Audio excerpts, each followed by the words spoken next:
We'll call this the order even though. Special Public Lands and Buildings Committee, Monday, August 26, 2018. Beginning at 6 p.m. Members, Bruce Cruz, Dr. Mark McKee, and myself, Chair, and it looks like we are present.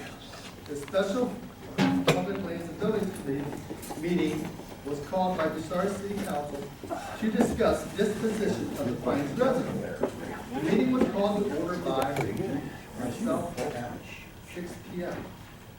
We're going to discuss the Pines Reservoir, but I've just been handed two different timelines, and I'm trying to look at them and see if these are the same things I had that we had went through, and yeah, a lot of it's similar.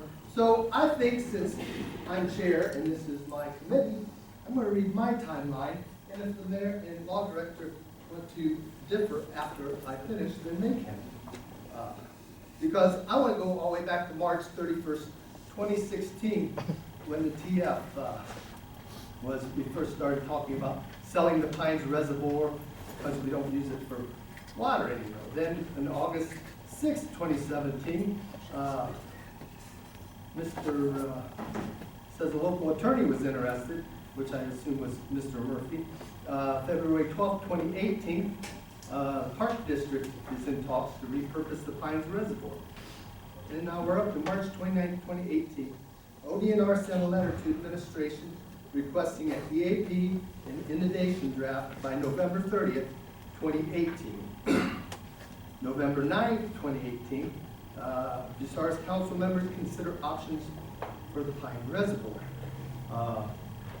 Council President Sislov made a quote, "This is the first conversation of many that are going to take place." And she was exactly right. March 5th, 2019, there was a conference call with Brainstetter Carroll, Diversified Environmental Consulting, and representatives of the city. Research stated no steps had been taken, but would like to drain reservoir number 2. ODNR agreed city would submit 3 new schedules: EAP, breach, long-term remediation. And this came from the information we got at the last meeting about this. So, March 20th, Wagner sent a letter to ODNR stating city was in negotiations to sell number 2 to Murphy. Same day, ODNR received the plans. The EAP and inundation for 1, 3, and 4 was acceptable. Remaining items 1, 3, and 4 were incomplete. The reservoir number 2 incomplete. So March 28th, 2019, that's why we're in the mess we are. We get the chief's order from ODNR. On the 7th, the compliance overview from Brainstetter Carroll. That's telling us what it's going to cost and all this. Then May 10th, the TF graciously says ODNR may force city to decide soon on fate of Pines Reservoir. June 6th, we got a letter from Brainstetter Carroll stating that they had been assisting since mid-2017. August 18th, just recently, I decided to call Dina Barnhouse, ODNR, because that's what it said at the bottom of the paper. I never got a message back from her. On August 22nd, Jackie Fisher called me from the Ohio Attorney General's office in reference to my call to Ms. Barnhouse. I expressed to her at the time that we didn't feel we were getting all the information and that there's a meeting. She let me know there was a meeting October 22nd to discuss the appeal. She stated that they had not received the EAP yet, and she had gave Mr. Ratliff a list of engineers that could do the inundation study that were considerably less. She stated that it would cost hundreds of thousands to repair the dam and would cost tens of thousands to breach the dam. Then on August 23rd, we had a conference call with ODNR and the AG office at City Hall. And what I came away from that conversation was, and this is where you guys may need to correct me, but that the city may still be liable if a new owner does not satisfy the Pines to the ODNR's specifications. 2, that the city was given a list of engineering firms that would most likely cost considerably less than our current engineers. 3, that ODNR would find favor with the city if they began draining the reservoir. 4, if the reservoir was drained to the appropriate level, the city could avoid several major costs, which is inundation, and we could have an EPP instead of EAP. That the AG office would send a draft agreement to the city that could potentially give the city considerably more time to complete the work we need to do. And all this needs to be done before the hearing on October 22nd. My recommendations are that the administration and the city have been given a great gift. Don't squander it. I also believe there are many ways to capitalize on having to drain that portion of the Pines. I'm currently working with a couple companies, Vince Messerly from the Streams and Wetlands Foundation and Cal Miller Wetland Resource Center, and we're researching, we're just talking about the possibilities of getting some money back for some of these wetlands. So we'll have to discuss that further. They said it could take years, but we could get some money coming back in. So with that, I guess I'll turn it over to one of you guys who say where I messed up on that. Mr. Chairman, okay, just so we're clear, what is the great gift that we've been given? Like another year to get rolling on this instead of October 22nd. That's the great gift. Is that how you interpret it? Just where I don't know if I call it a great gift, but it is a gift. The conversation with ODNR did result in them basically indicating, I tried to get them to commit to an 18 to 24 month cycle. They seemed a little bit closer to a 12-month cycle. But if we drain, we could buy more time, both to study the dam and whether or not we would want to refill and repair the dam, or whether we would want to, for lack of a better term, shave the dam and the earthen embankment down to a level that it would be below ODNR jurisdiction, or whether we would want to completely remove the dam.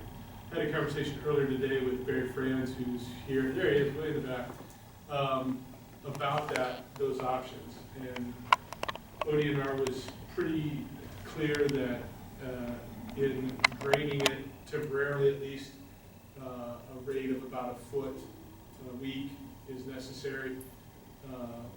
Barry indicated that's a lot more complicated than just a foot a week, because there's variable rates of flows and different things.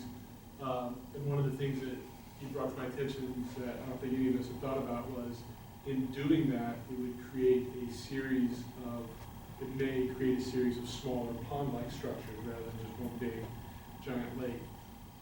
And then in addition, and I'll let him address it, in that situation, there may be EPA money available for removing the dam and the structure and remediating the land around it. And that's probably, probably it's up to Mr. Chairman there, but probably a good time to bring him in and talk about that. But essentially, the conversation with ODNR on Thursday, we went through the process, went through where we were at in the legal process. We talked about the 4 options that we felt were kind of in front of us at that point in time, which was repairing the dam, draining it to a level below ODNR jurisdiction, draining it completely and removing the dam, or transferring it to a third party for liability.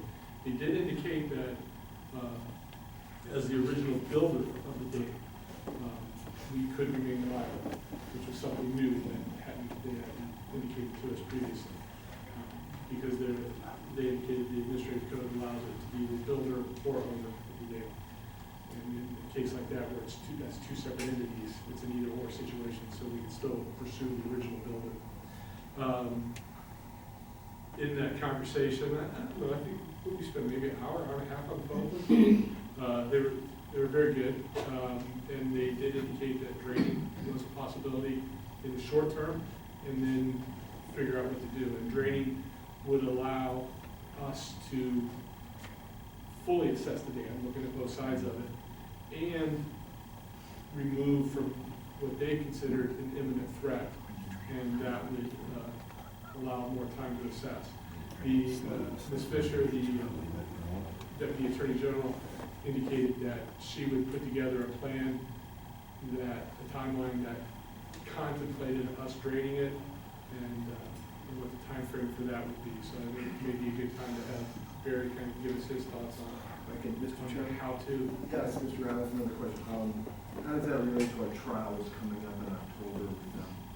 It would essentially be a plea agreement that we would reach with them, and, prosecutor, that's kind of the way I termed it, but she indicated that was the correct way to think about it. It would save us those costs of trial and the extra witnesses and all those things. It would allow us an opportunity to avoid further fines and penalties for these short term. If we comply with it, obviously. If we don't comply with it, I think they were very clear that they would seek enforcement. It would allow us to save, fines, penalties, and depending on what we do, allow us to come up with a solution that is affordable, and as Barry had indicated, possibly there may be some EPA money for that remediation. And definitely he's the guy to talk to about that. Mr. Chairman? Yes. One other question. Yes. They talked about, when we were discussing, if we drain the reservoir, does that mean it always has to remain drained, completely empty?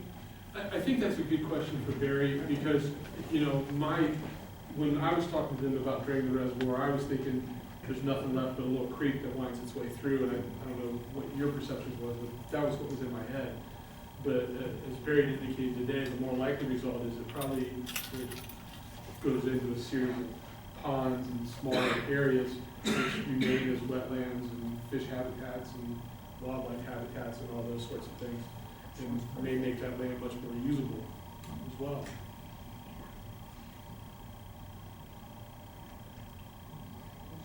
Who's next? You have something? No, You want to allow Mr. Oh, Mr. France? Barry Fritz. Gary France? Yes. Your name and address, please, and what company you represent. Barry Franz, Diversified Environmental Consulting, in Cincinnati, Ohio. The whole issue of draining the reservoir, basically no matter what we do or what the plan is for the reservoir, we have to drain the reservoir to a certain extent.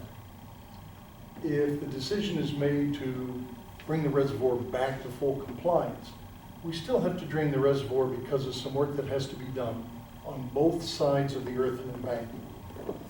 We certainly do not want to try and do that with a full reservoir behind it. That will cause us serious problems. So we do have to drain it from that perspective. If we decide that, or I should say if the council decides that they want to take it down to where it's no longer under an ODNR classification, we still have to drain it. And then the third option, of course, is draining it. So yes, we have to drain it. Now, the discussion that we've had so far with regards to draining it, there are two ways of doing it. One is called emergency draining, which if we do that, ODNR will be up here literally the entire time, because that is basically what it is. We would drain the entire reservoir in a very short period of time. Now, that requires a fair amount of engineering work. Lots of calculations for stormwater, things of that nature. The option that they have provided to us, which I think is part of the gift, is what is called a non-emergency drawdown. This means that we drain the reservoir 1 foot per week, no more than that. So it's a slow process. It accomplishes a couple of things. One, we don't overload the river as it flows through the city. That's important. I don't think people really want to have their property flooded. So by going slow, we eliminate that. Also by going slow, we reduce the stresses on the earthen dam. Now, When people think 1 foot per week, okay, we've got 10 foot of water, it's gonna take 10 weeks. Well, what you don't understand is, we still have rainfall. We're still gonna get water coming in. So it may not be 10 weeks, maybe more on the order of 14, 16, 18 weeks. That's part of the effort that has to go into figuring out how much we have to drain. Now, the other issue that we've got is reservoirs are never straight on the sides, they're angled. So the rate at which water flows at the very top is going to be different than what we flow down below. So we have to change the flow rate. So again, this is not a constant, we open it up to 1 foot and we let it go. No, we will change that as the time goes on. Now, we have two ways of actually draining a lake. One is called a breach. That's where we will actually go in and cut into the spillway to allow the water out. Problem with that is, you cut a notch, it drains down, you cut a notch, it drains down. It's a continuous effort.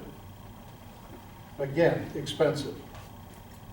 When the reservoir was built, it was required to have what's called a lake drain. Now, that lake drain was originally part of the water supply system. That valve is over near reservoir number 1, near the old pump stations. So, our plan, what we would like to do is confirm that that valve still works. If it does work, it accomplishes a couple of things. We have a valve that we can control the flow with. So that means if we have to slow the flow down, we can slow the flow down. But it gives us basically more control than putting a notch in the spillway. Then, of course, it's going to take time. Like I said, drawings indicate that there are spots out there as deep as 22 feet. So if you said a foot a week, that means a minimum of 22 weeks. Chances are that's probably going to be closer to 30 to 40 weeks. So that's going to put us sometime into next year. Now, the other reason that it's a good time to do it this time of year is, you've all seen lakes that have dried up. The edges kind of smell bad, especially during the summer. If we do it during the winter, we reduce that effort. Anything else? Bruce, What happens if you drain it down? What happens to the retention of your water, about all the property that you're draining? Because you're draining 330 and other areas that you're encompassing, it drains into that. How is it that you're going to prevent flooding downstream at a later date? I mean, because right now it's like a big retention pond, and it's a controlled flow. Yeah, but it has an overflow. It does allow, it does allow it to flow. So if you get a catastrophic rain, it's still going to pass through the reservoir. Because the reservoir is only designed to hold a certain volume of water. Anything above that goes over the spillway. There are ways around it. I do not believe that when we drain it, that we're going to be able to drain it all the way down to the bottom. I think we're going to end up with a series of ponds here and there. Now, that's both good and bad. Depends upon which one you use the land for. Those ponds can be used as stormwater basins, to where they can help hold some of that water and then pass it at a slower rate. The ponds can be fishing ponds. They can be, small wildlife ponds, things of that nature. So there are ways to address that particular issue. yes, Barry. Yes. I'm not sure everybody here realizes that water in reservoir number 2 or Pines Reservoir is not part of the city's water supply anymore. That's a good point. Would you explain that? Ohio EPA deemed the water, not only in this reservoir, but also in Reservoir 1, to be unacceptable as a source of water for the city. Unacceptable in the sense that the city's water treatment facility could not properly remove primarily agricultural runoff.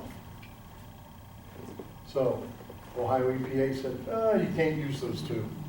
And that actually was part of the overall plan for building the two upland reservoirs. So both Reservoir 1 and 2 are basically recreational ponds only. They have no value to the city as a water resource.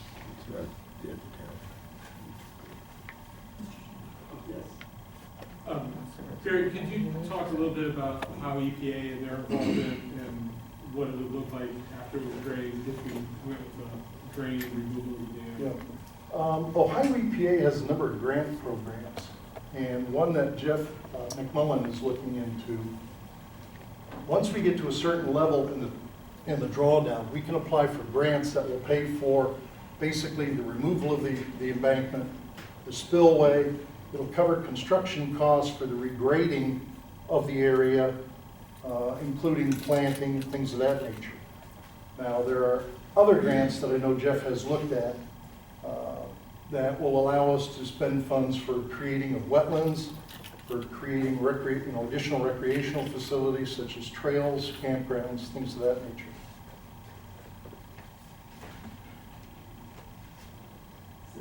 But once we get the level down to a certain point, we will be satisfying what ODNR wants, correct? Or at least in the immediate demand. Yes and no. Okay.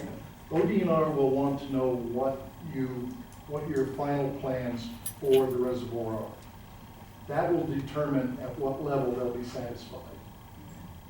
I mean, if we are going to decide that we're going to take it down and remove the dam, then yes, we have to basically get all the water out. If we're only going to take it down to where it's no longer classified, that's a different level. But if we decide to bring it back into full compliance, chances are we're going to have to take it down to that non-classification level anyway. Barry, you and I talked earlier, and there's something I didn't understand, but draining it all the way, removing the dam and the earthen embankment, that is something that EPA would help us with. Yes, that would be part of the grant application, yes. But if we drained it down to where it was just below ODNR threshold, jurisdiction, whatever, that would require removing portions of the dam and the earthen embankment so that they're at that same level. That is correct. And that's without EPA. That is correct. That's us paying. Yes.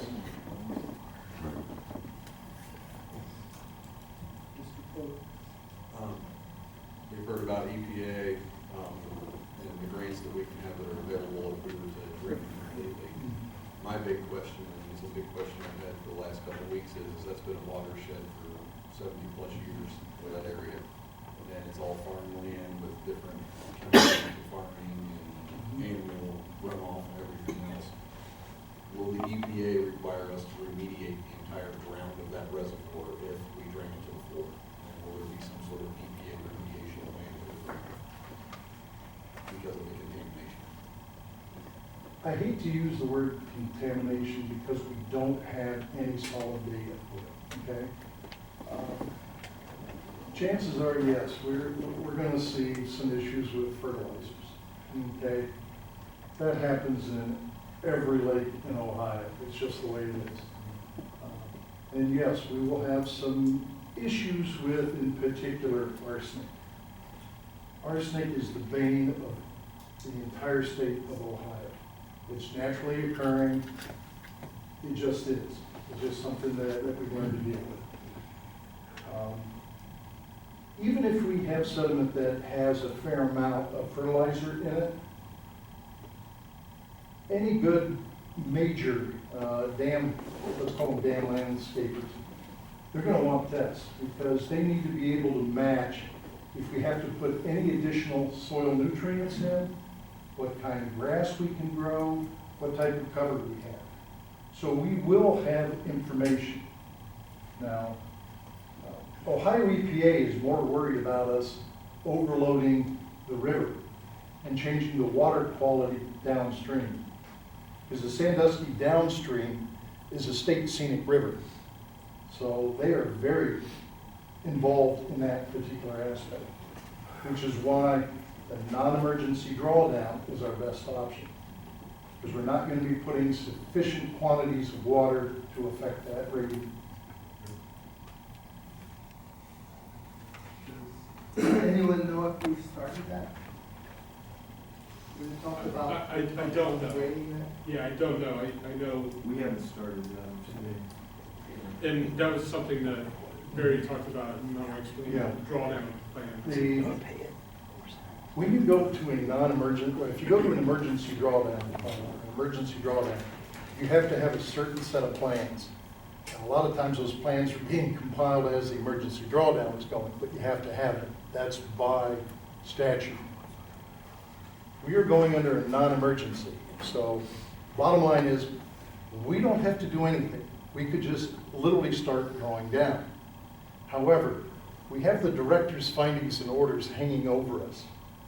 So it would behoove us to work with ODNR to keep them happy so that they don't come in and just pester the living daylights out of us.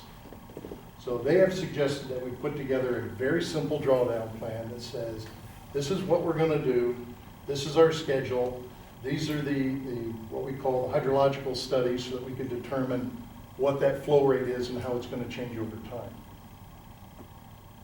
So at this point, we have not started any drawdown.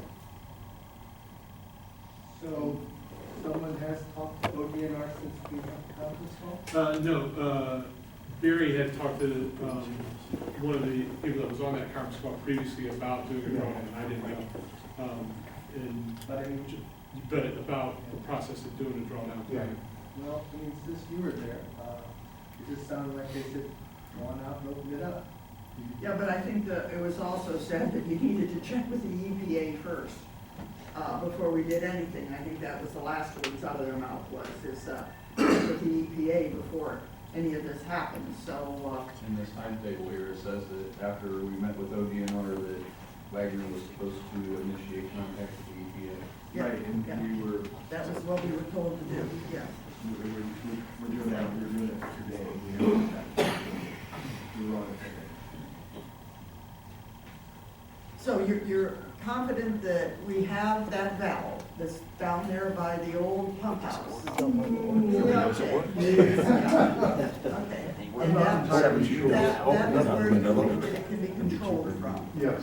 So then we need to do some work to find out if it's there, if it's workable, correct? Well, we actually have to do two. We have to find out if the valve is there and it is working. Okay, As far as we know, it's never been opened. okay. So that's an old valve. I got Yes. something on that. Thursday, I talked to a gentleman who used to be the wildlife officer here in Ohio, or in Crawford County, and he works with Columbus now. But he said in the late 90s that they dewatered the reservoir, and that he wasn't sure, but either the valve, he thought the valve might not have worked, but they fixed it. So that was. Yeah, that's what we've heard too. We haven't been able to find any documentation on that. Well, Because the other thing that we have to worry about is the intake out in the lake. If it's sedimented or if it's got a lot of sediment over it, we'll have to clean that out before we open it up. Otherwise, we're just gonna suck sediment through the pipes and that's not good for the equipment. yes. Suppose the valve doesn't work. Is breaching our only other option, or are we able to pump? Actually, we could probably pump and start a siphon. And that's one of the things that ODNR's drawdown plans require. They want to see a plan A, a plan B, and possibly a plan C. How many gallons is that? How many gallons of water is that per day? Or is required to drain it that 1 foot? That I don't know. We haven't done any of the estimating for that. Wasn't it estimated like 1 million gallons to that reservoir?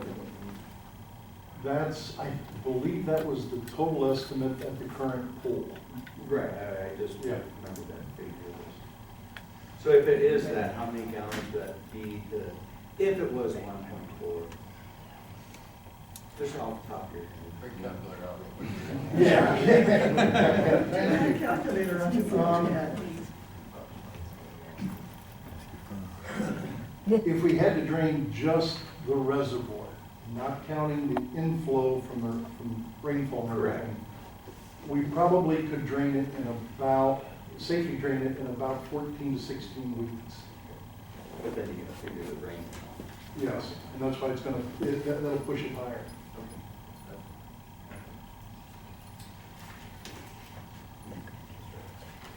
Yeah, well, let's, and I do want to take questions from our audience.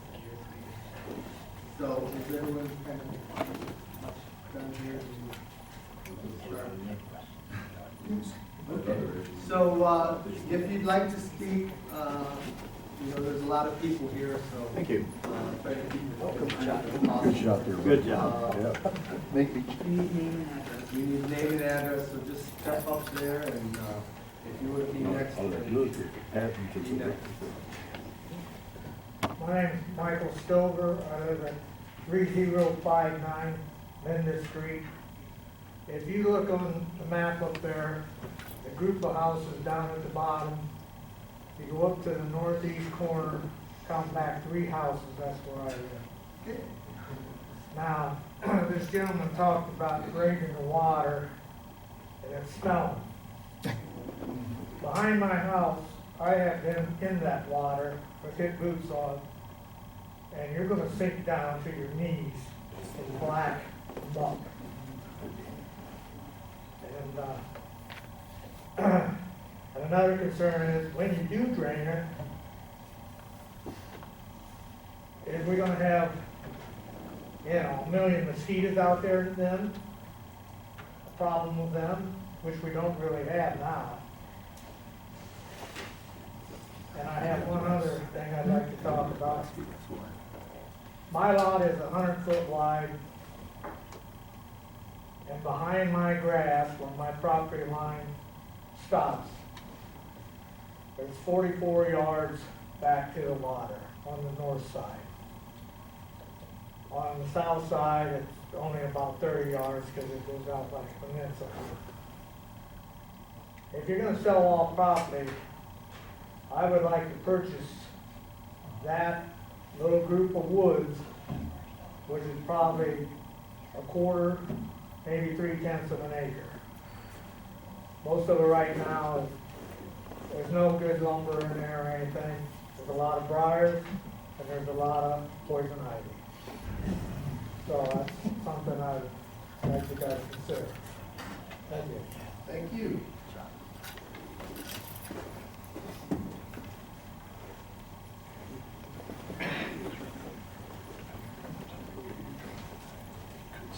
Mike Axel, 3909 Stetzer Road. The reservoir, main body of the reservoir comes up into my backyard. And everybody seems to be talking about just automatically breaching it. There's other questions to be asked. Have we tried anything else? Have we pursued and advertised that it's for sale? That's the question. I don't know. I know Pat Murphy was interested. Has anybody offered any money for it? There's 160 acres in this, all these parcels combined. Somebody is farming all but 60 of those acres. Who is it? Does he run it, lease it? Is there an income to the city from that? If not, it should be, because he farmed as long as I lived in Bucyrus. That's been 60 years almost. Yeah. I was zoning administrator as of the acreage, you said there was around 97 city owners. So I'm not sure where you get your 160, but. It's on the plat. Yeah. You add up all the parcels, it's 160 acres. Yeah, I added them up today, so around 100, so I don't know. You got a little less than 100, but But the city, there's nothing here that the city owns as farm divided.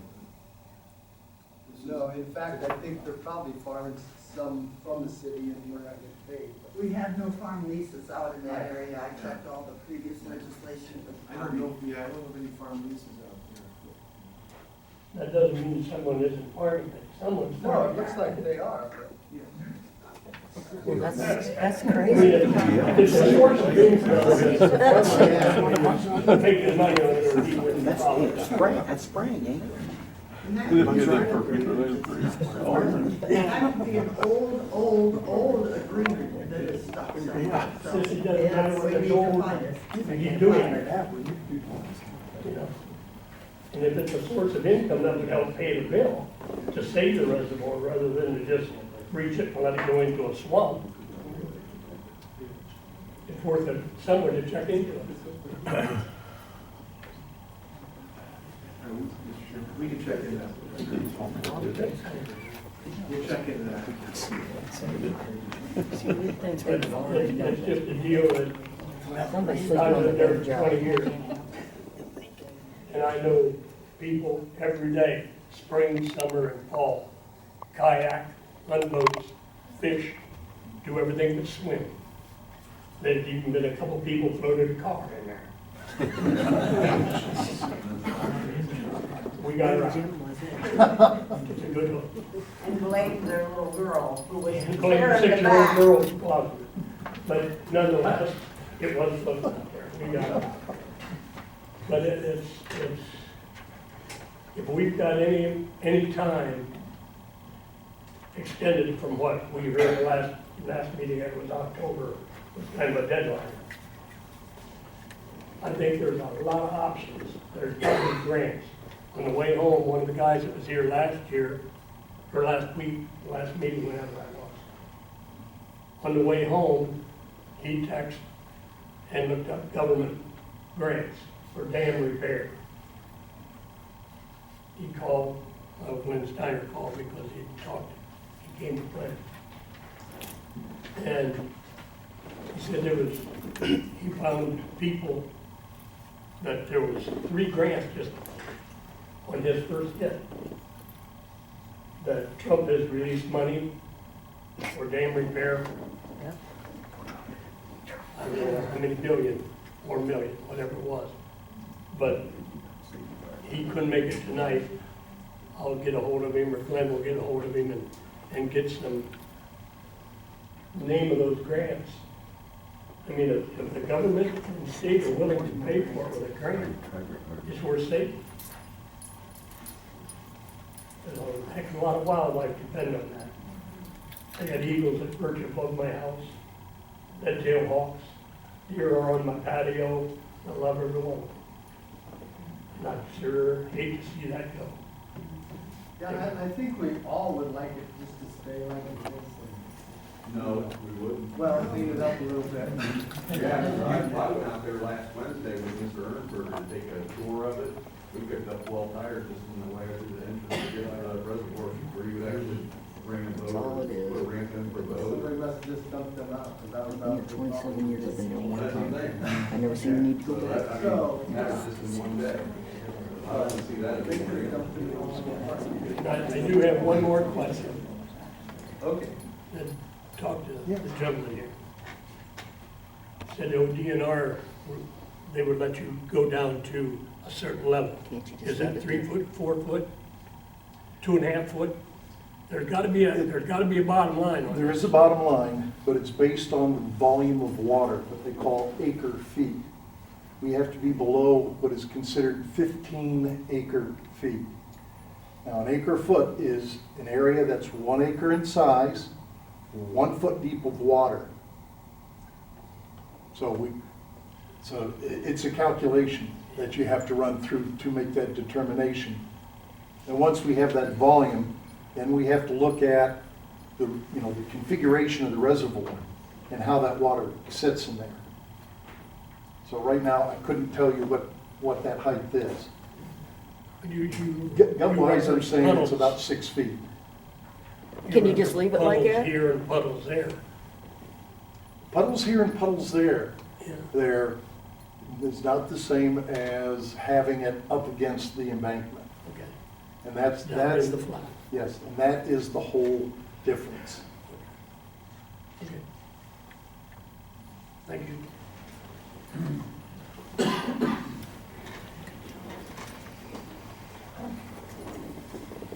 Carolyn Shireman, Bill Avenue.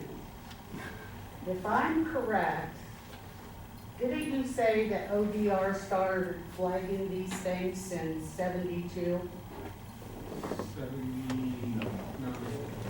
79? Some of the members sitting here on the council have been here for a long time. Okay? Why is it just now, since you're getting pressure from ODR to do something, that you're now scrambling, trying to figure out what you're going to do? My other question is the city wanting to sell the Pines Reservoir to get out from under the fines and the time limit they have to Mr. Murphy? So you don't have to pay ODR for the fines? Anybody want to answer Yeah, that? I'll answer that. I'll tell you, I've been here about 10 years, off and on. But I saw the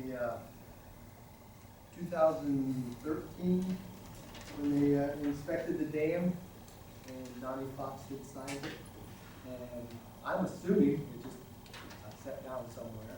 And then this next one that came out, 2018, that's when we kind of, it really started. But I'm assuming ever since 1978, they would get these reports and it would end up on someone's desk and Hells would, probably didn't know about it because someone brought it. How can you not know about it if you're council and you're getting letters and stuff from ODR? We didn't start getting them until this recently, right? Chairman, Yes.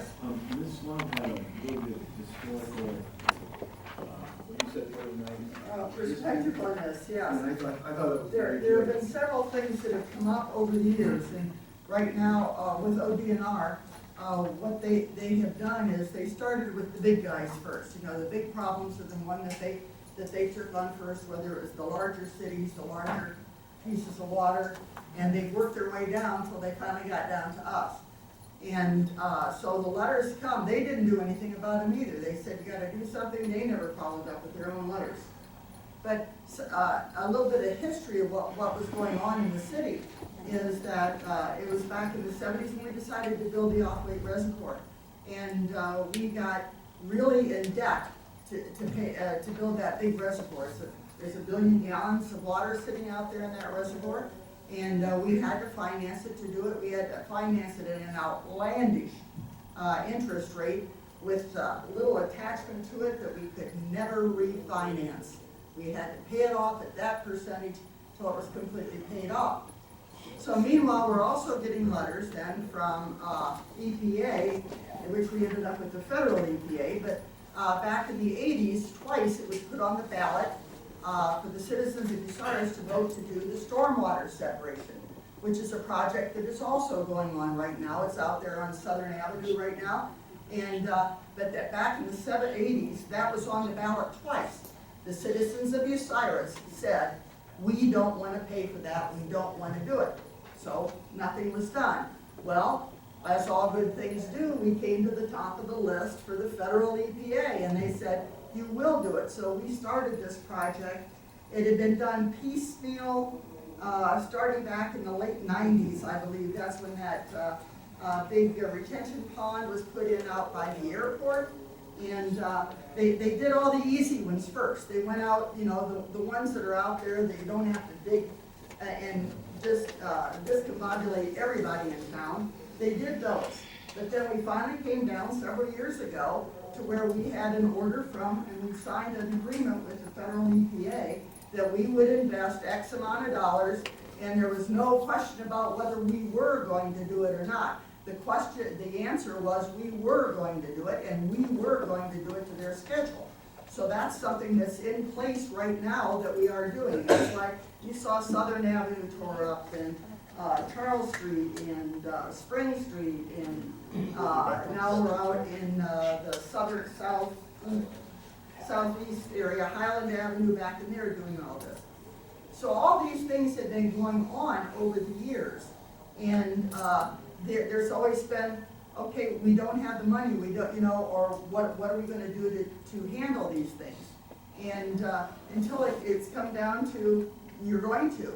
They're not giving us any option. They don't care. I brought up the question the other night, or when we were talking, or the day when we were talking to them, how do you think we're gonna pay for this? We're a city of a little over 12,000 people, and you're telling us, if we're looking at the numbers that we had in front of us at that point in time, how are we gonna get $1 million out of our budget? I think that's why the city, my opinion only, I think the city wants to sell to Mr. Murphy without knowing exactly in writing what he plans to do with it. If he's going to take it from the citizens so you guys can get out of your red flags. It's not us getting out of it, it's the city getting out from underneath it. But you guys are the Council. city. You're the city, you run the city. But we're trying to, that's why everybody is here tonight. Then why is it at the point that it's at right now? I just told you why it's Well, now. you give me all kinds of excuses. No, I This road, gave you reasons this why road. things are the way they are. I didn't give you I want any to know excuses. why you all sat on it to get to the point where ODR is giving you till October to do something. And now you all are scrambling, trying to fix EPA, let's drain the thing, let's tear the dam down. Why? Well, I think she explained it very clearly. The money I went don't back think here, so, the money as a went- citizen. Can I Please talk? let him talk. Can I speak? Oh, well, sure, sit up so I can see your face then. Right here. You need to set up so we can see you. Stand up.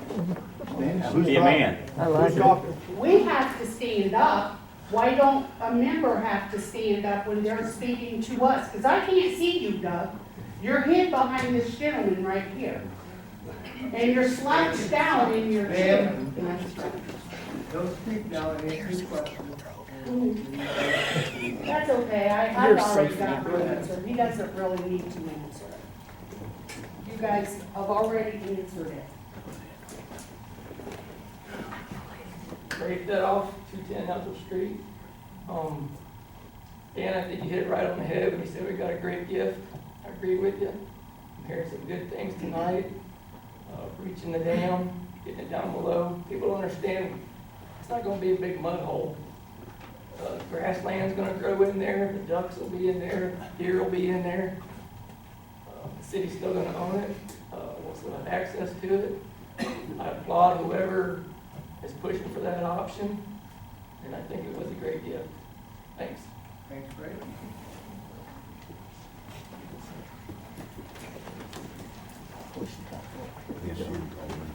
Candace Yocum, 946 South Walnut Street. Raised a duck hunter. I'm a fisherman and a kayaker. I'm sorry. Just a little joke. I enjoy the Pines very much so. I've been going there my whole life, brought my kids there my whole life, and I understand it never should have came to this. I'm not pointing my fingers at anybody. In 1979, that was the last year of life expectancy for that dam. Dams are rated 70 years. It was built in 1917. 1979, we should have been on it. Something should have happened. And that it's went on this long. And I understand, I'm not, like I said, I'm not blaming anybody. It shouldn't happen. This can never happen again. We have to look at, we have to be proactive, not reactive. And we've known about the EPA stuff too. And I was just wondering if we looked into, also I'm gonna say it's class 2 dam. And it scares me that it's came to this because that's rated, it's a significant risk dam, and since 1979, it has not really been up to par, and that means there's floodwater damage to homes, businesses, industrial structures that could happen because of that rating and what's going on. I'm heard a lot of stuff tonight that I didn't realize was gonna happen. My ultimate goal, and I know this is probably not gonna happen, I would like to keep exactly the way it is. Like you say, how far would you have to drain it to fix the dam? Like how much do you have to do? I know it's 420 acre feet. Is it 420? Yeah, 420 acre feet of water. We probably have to drop it 8 to 12 feet to do the repairs. Okay. But then, once the repairs are done, then the dam can, the pool level can then revert back to its original. And I was just wondering, has anybody looked into, there's like, this gentleman was saying, there's ODNR Nature Works grants. If we apply for any grants through ODNR, because if we haven't, I don't see them taking us seriously about wanting to fix this. After all these years, there are grants available through the ODNR. We might not necessarily qualify for them, or we might not get them, but I think that's one reason why they've pushed us so hard is because we haven't looked serious. Like last meeting I went to, they had not even put in a timeline for the Pines Reservoir for Reservoir number 2, is what I heard from the city. And that was 2 weeks ago. This has been going on for years that we've done this. That's just unacceptable. And so have we looked into the Ohio Water Development Dam Safety Program? That's also a loan, but it's low interest, money due at conclusion of the build. There's also the Association of State Dam Safety Officials. Has anybody been in contact with them to look into grants, help us look into grants? That's what they're there for, their information and referral sources for low interest loans, grants. There's the USDA Natural Resources Conservation Service. They have some loans available for stuff like this for dam repair. It's 75% federal, 25% local we'd be liable for. There's Land Water Conservation Fund grants. ODNR has Nature Works grants for parks and recreation areas. There's watershed rehabilitation programs, watershed protection and flood prevention programs. Have we applied for any of that at any point in time over all these years? Like any grants through the ODNR or the EPA to help with this? No. Okay. And I just want to go back to Carolyn. This body that sits here, we Yeah. make the laws. Yeah, oh, I know. These guys back here Yeah. drive what's going on. I'm just, yeah, You know, that's what I'm just I mean, saying. I don't know. And it's not this guy's fault either. Oh, I'm not saying that. It's- Over the it's years. those guys. Yeah. The mayor before, the mayor before. the I've been saying since administration 1979. before. So Carolyn, to answer your question, yeah, we don't see this stuff. We don't see it. We sit out here and make laws, bring laws to us. We say yes. Sometimes we say, whoa. Like in this instance, we don't want to sell the Pines Reservoir. Or we think we can fix it. And that's what we do, okay? So. Are you speaking for everybody? I don't know. Am I speaking for When you everybody? say you don't want to, we don't want to sell, are you speaking No, for I'm saying, everybody? I'm just using that as an example. You said we don't Dan, want she to doesn't sell. have the floor. The floor is, she has the floor up there. I know that I addressed her, so. I never want to see something come to this again, which I'm sure nobody here ever wants to see something like this come to happen. I just hope the best for it. I think it's a great recreation area for our city. Like I said, it's not a water source. I think that's a shame that that ever came to that, that somebody somewhere along the line didn't look into the runoff and hazard pollution and making, I don't science stuff. What am I trying to go for? I'm sorry. You're doing well. To stop that from happening, you know, because that, as a water resource, it's great, and probably far more valuable to the city, but as a recreational resource, I think it would definitely be that of value to the community. All right, thanks.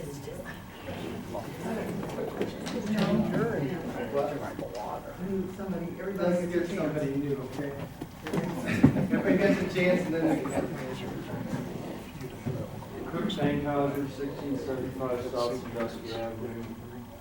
I made a public record request with the ODNR for all of the years dating back to 1979 for everything they had on file with the Pines. And I got hundreds and hundreds and hundreds of documents back from them, and for pages. And I'm reading through them, I'm just skimming through it, and it's the same thing over and over again. Went out to inspect dam had issues, told city to remedy the issues, come back several years later, observed no issues have been addressed, over and over again. And there's a lot of this goes on past administrations. And I totally agree that you as council, you know, members that have been on council, you could never have seen any of this because a past administration never relayed it to council. And what I got from looking at 40 years worth of documents is it looks like the city itself has neglected to take care of one of its own properties.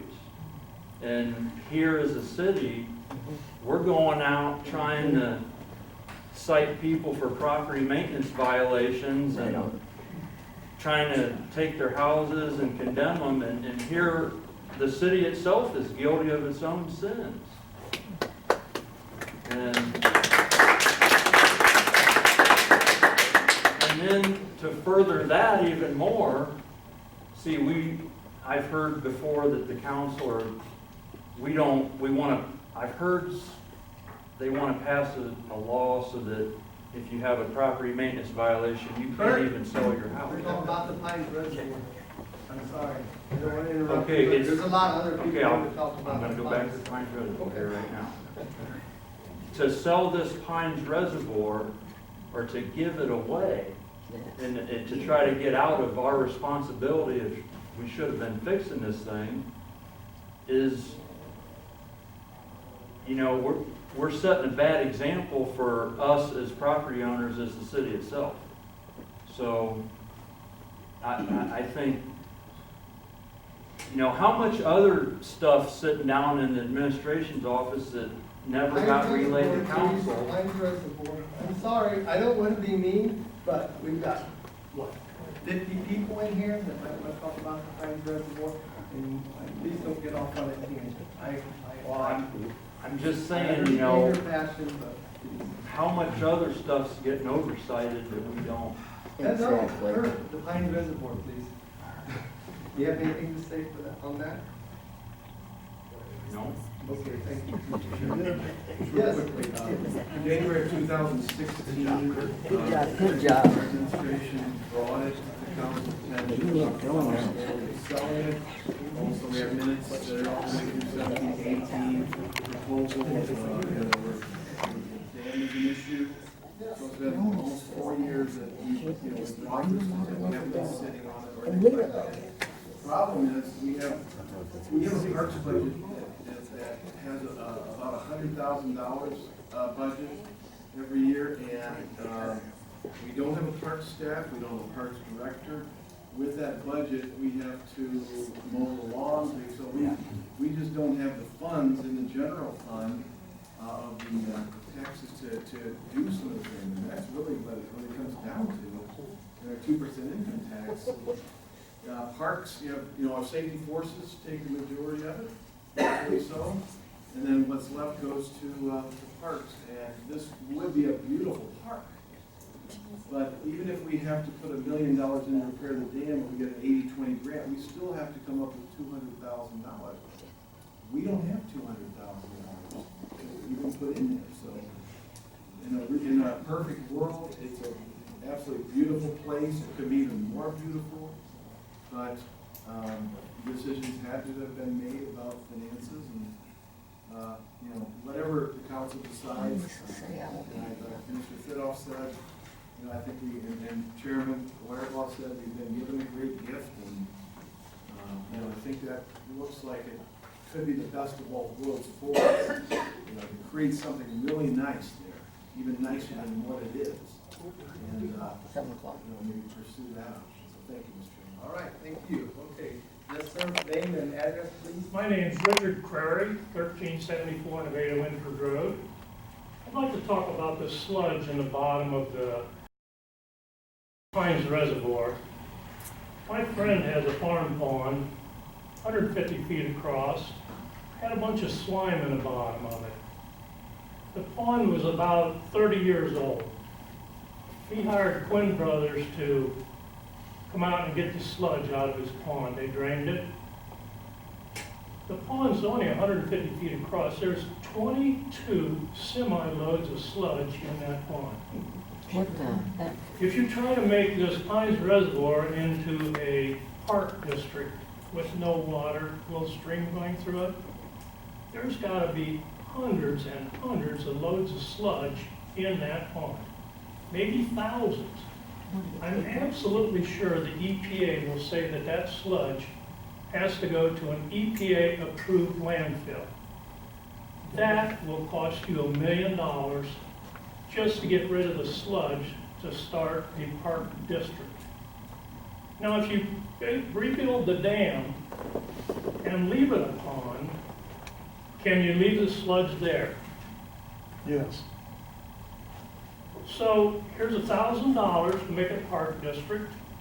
That doesn't include rehabilitating the place and planting trees and doing whatever, or rebuilding the dam for $1 million. We spent $1 million to tear down the old water treatment plant. That could have stood there and not done anything, and we could have saved $1 million there. My suggestion is spend the money, fix the dam, leave it at the original height it is now. The sludge will cost you $1 million to get rid of. That's all I have to say. All right, thank you. Yeah. I told you I wasn't gonna say nothing. It did not cost You did. $1 million to tear down the treatment thing. I think it was around yeah, we had budgeted $200,000 to tear that down, that part of that, so it did not cost $1 million to tear that down, so. And I'm not sure where you got your figure for cleaning up sludge, but other than from winds, but. I mean, we can't just. Have you thought about it? No. You know, I'm just bringing it up so you think about it. I thought about it, and I talked to a gentleman today. He said, you drain it, you let it grow, it will naturally recover itself. Whether that's true or not, I don't know. I'm not gonna come out and say that, but this is what the gentleman said. He has dealt with several of these things like this. One was, the one gentleman, what is it, Big Island down in Marion. They were involved in that, wetlands conservation down there. So these guys have done that stuff. So that's just something we'll have to look into. Okay, ma'am. My name's Pam Dunn. I live at 491 Jump Street. Okay. I just want to know, if you drain it down to the level to meet their standards, can you just leave it there? Just leave it at that level and walk away? Yes and no. Okay, sorry. If we get it to that level, well, we can leave that level there. Yeah. But we still have the embankment and the spillway, so it potentially, worst case, it could fill up. Right. So we would have to literally cut the embankment and the spillway down, so that would not happen. That would have to be cheaper than what they're talking about here. I mean, I'm all for the animals, love animals. I've been here 27 years, you guys. I've been to that place one time. It was nasty, it stunk. I've never been back. I understand people like that place. And I love, like I said, I love wildlife. I got my yard set up for the wildlife. And if you can get a grant that pays for it where it don't cost me in my water bill, like I read in the newspaper, that was ludicrous to add something onto my water bill to save the pines. But I don't want any money coming out of my pocket personally to save the pines. Thank you. All right, thank you. Oh, Miss. I would just like to say that since the Pines is no longer connected to our water system, water funds cannot be used for anything we do with the Pines. So water bills will not go up. That was in the paper. But we may have to ask for something to fund the general fund if we have to do this, for the simple reason that the general fund supports police, and so does the safety levy. But, you know, we got all those cruisers when the safety levy went through, and now we're on a rotation basis of having to replace them at about $40,000 a piece. Fire department needs a new fire truck. That's $500,000 to $600,000 that comes out of Don't the ask me for no more damn money. we have an ambulance subsidy, which is about $97,000 this year. It'll probably go up to over $100,000 next year. We have a health department subsidy of $226,178 per year. We put $300,000 into our swimming pool. In addition, we put about Yeah. That's a waste. $70,000 annually to the pool to keep it running each year. It's not a money maker. It never has been. We also subsidize our parks from the general fund at about $70,000 a year. So there's a lot of things that the general fund supports and has to continue supporting. We don't want to cut any police or fire or all other people for the safety of all this. So I just like to say that this is one of the reasons we try to stretch our dollars for everything that we do. And I was not aware of all the problems with the dam either, as far as that goes. We had a water superintendent who signed off on reports and knew that something was going to have to be done, and I think it was probably on his wish list for a lot of years when we did budgeting. But if the money's not there, the money's not there. So I just wanted to, get that out. I've been quiet listening to all of this, and I know that everyone has an opinion, and so do I, as far as that goes. But we just try to we want to keep the city afloat and do the best we can for everybody. And it's hard to do that way. Yes. Thank you, Denise. Earlier, there was a little confusion about how, if we would repair it or any of the work that we have done at Pines would be paid for. But I believe you called the auditor, and since the law director brought up, since that was disconnected from the city water supply, and what happened was that we can't, use the water fund for it, then it now has to come out of the general fund. So, and that's what the confusion was. I think it was in the newspaper. We had a clarification from the state auditor just to be sure we were legal. Okay. Ma'am? Name and Hi, address? I'm Sally Johnson, and I live at 3550 Lake Street, out of Morton Division. And the reservoir is right in the back of my backyard, and I love it out there. I wouldn't have bought that place if I didn't love it out there. But ever since we moved there, they were working on the bridge there on 30. And ever since that, the water has been really muddy. And we have a lot of wildlife out there. You guys don't realize how much wildlife they are out there. And it's beautiful. But we get algae now, since I don't know where that came from. But I'm telling you, I love it out there.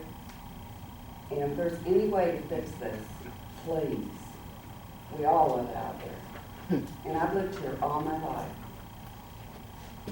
And I just want to say, if you sell it or whatever you do with it, I don't know what I'll do. I mean, it's just a shame.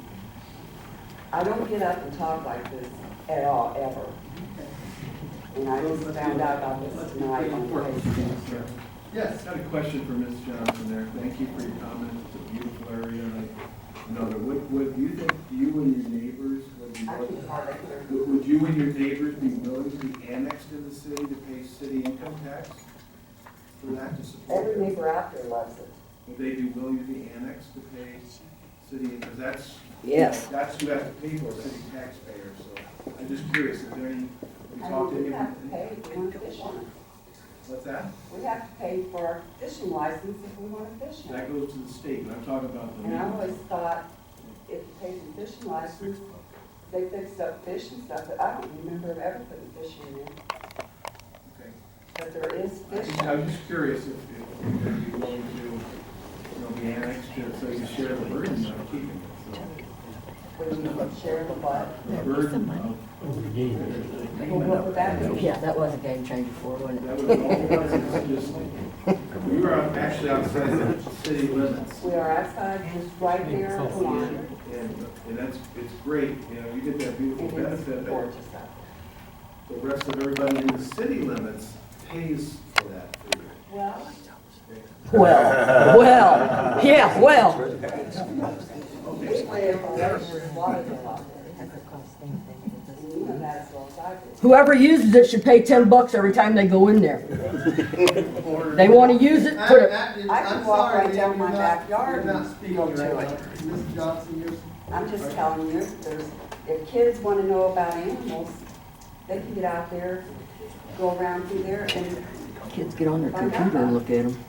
there's ducks, there's geese, there's, oh my God, there's cranes.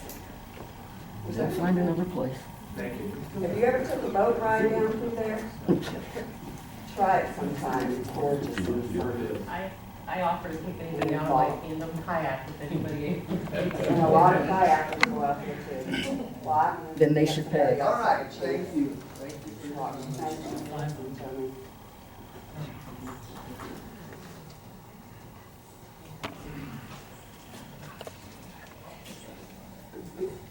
Bill Stoker, 205 North Spring Street.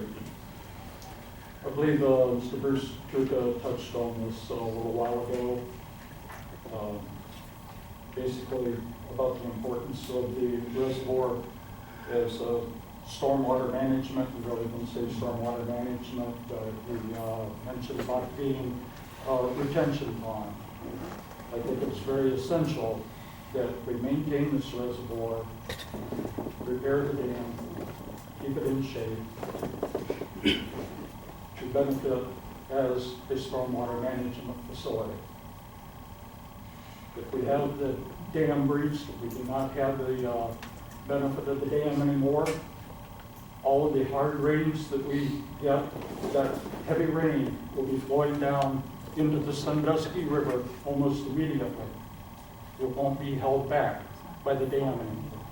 Now, I realize that the level of the water rises to the top of the dam, but that can be managed too, because during the drier spells, that water can be lowered in the reservoir, so there's more area there to hold that water when the heavy rains come.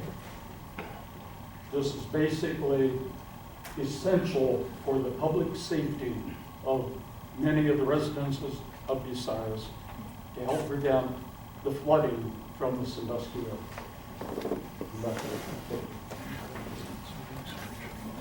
Yeah, Barry, what, can we get, yeah, I'd like to know if that's, I don't feel. You gotta move quicker, right? Taking in the cities, none of the city water is going in there. That's correct. I mean, it's agricultural. The way we model the flow off of that is something called intensity. And intensity deals with how many inches of rain per hour. Then we take a look at the soil conditions. And of course, as one can imagine, certain types of soils will absorb and hold water more than others. Others will release it very fast. Sands and gravels, I mean, it sucks water up and it releases it really fast. Clays on the other end do neither. They get a little wet and then the water just runs off. But this reservoir acts as both a recreation and it does act to a certain extent as a stormwater, what we call a retention basin. Basically, it does hold a certain amount of rainwater, but it passes it. Now, it passes it at a different rate than what it comes down as, and that's the important difference. Okay. Well, this is my question, it wasn't like the retention pond in front of Walmart where when you go by on a heavy rain, it is at the top. There are similar principles, but it's not the same. It never is. It never is, yes. Who's next? Is there a building around that, like a grassy area around that? The reservoir. Yeah. See, I live in the country, I gotta pay for that, which is fine. Charles Garrett, 4602 Stetson Road. I've been out there boating and I can sit my oar and hit the bottom of that reservoir That's the buffer. over there by that dam. Yeah, apparently it's not working I very don't well, think is it's it? that deep. I can't hear you. I think that would make a big difference. That pond, or that water, is not that deep. You can take an oar and touch the bottom when you're out there, over by the dam. Where's the 22 feet? The 22 feet is off the original drawings. We do not know how much has silted in over time. I mean, the reservoir is well over 100 years, so yes. Well, I have a pond. I know about silt and stuff, and I know how to take care of it. I don't have any weeds in it. It has natural fertility. The water stays a proper color. I have big fish, 8-inch bluegill. No, but anyway, get back to the subject. Would that help you to know where the depth of the water is? Part of what is called the Emergency Action Plan, you'll hear us call it an EAP. Part of it is called the inundation mapping, which is a fancy term for flood mapping. ODNR's regulations state that when a dam fails, well, it's an instantaneous fail. So, 1,000,000 gallons, if it fails, it's 1,000,000 gallons immediately. That is the absolute worst case scenario that we model, okay? However, I lost my train of thought here.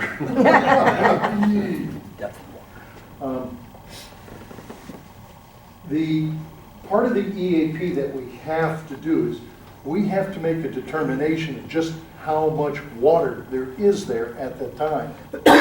So we have to do basically, we give it the fancy term of a bathymetric survey, which is nothing more than a super sophisticated fish finder.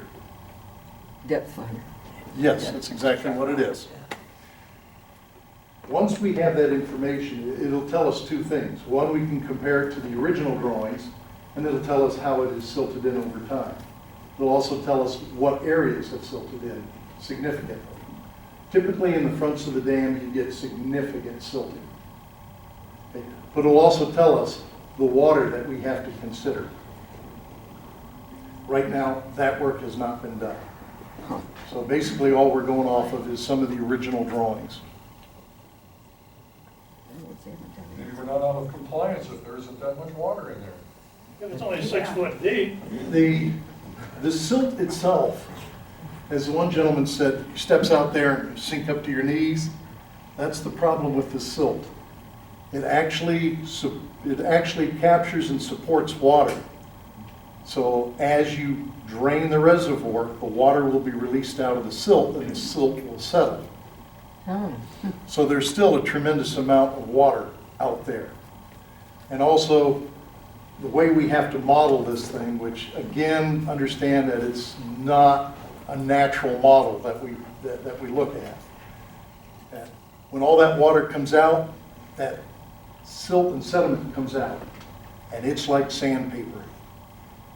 I mean, literally, if you've seen pictures of dam failures, you'll get this tiny little crack, and literally in 10 or 15 minutes, that crack is 30 or 40 feet across, and that's primarily because of the silt hitting the earthen embankment and literally just eroding it away. It's very, very sandpapery. So that's why we have to look at both the silt depth and the water depth. Here's a nice little easy way to see how deep the areas are. You can take some fiberglass rods, screw them together every 6 feet, and if you need to, because it's deeper, it won't go straight. Let's put a weight on it. Yeah. Okay? You can measure that. Yeah. You can do that with a boat. Yeah, you can. And some fiberglass rods. Yeah. And a weight.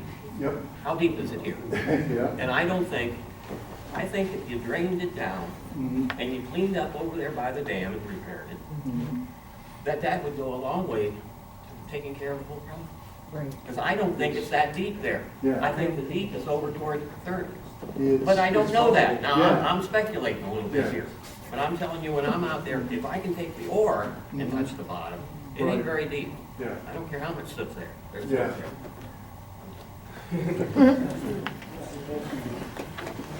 Anyone else? There is something.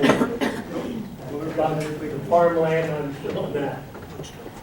You know, oh, I'm sorry. What's the percentage of silt that's topsoil? When they dredge up around the lake, I they have a sell question it. on Right, it's got to lay what a year.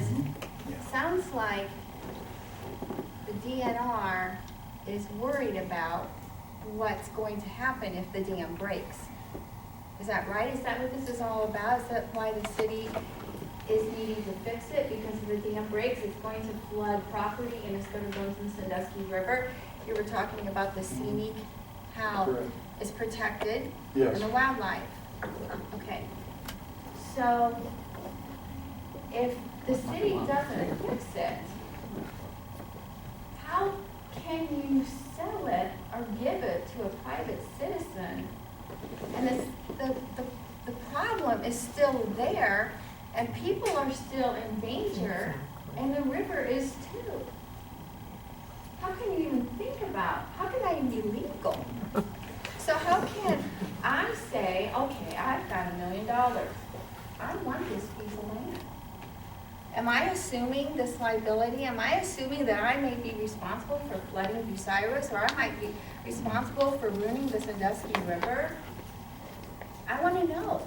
Yes. What's the legal part here? I'll tell you what they said, the Attorney General said that if someone else took possession of it, they would be responsible for it.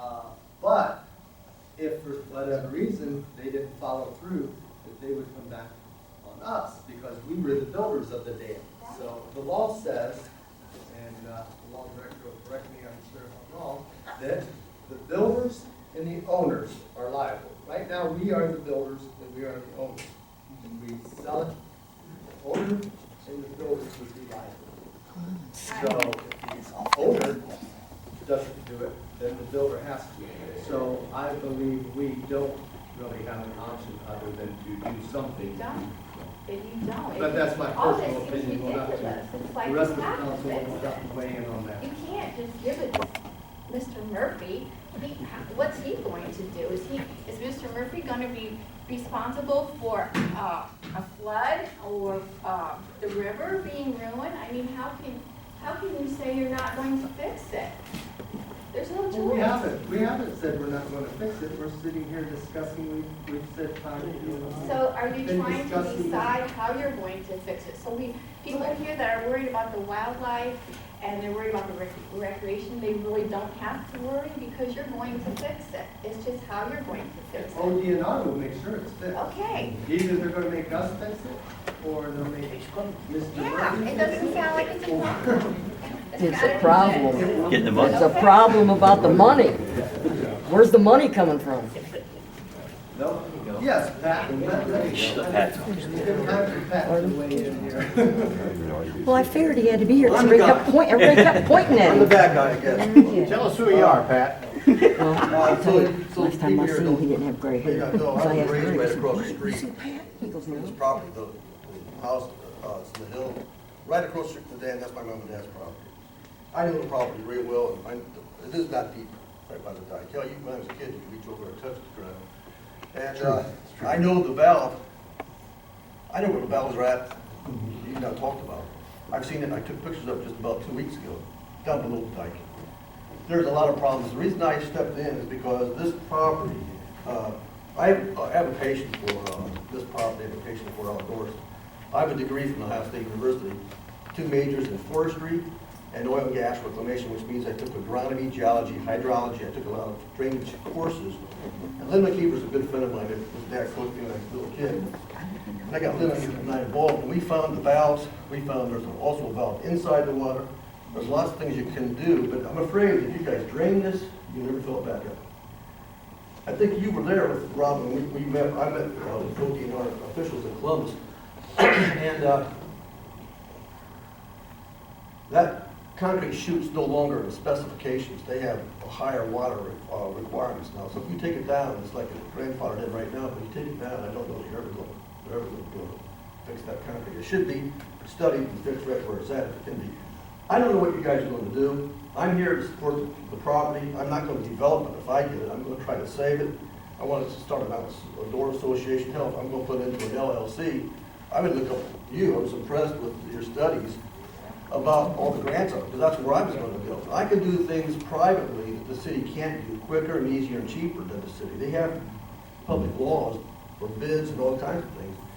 But this property was in my great-great-great-grandfather's assignment from the Revolutionary War grant from George Washington. This is an Decatur property. This whole thing was granted to my family.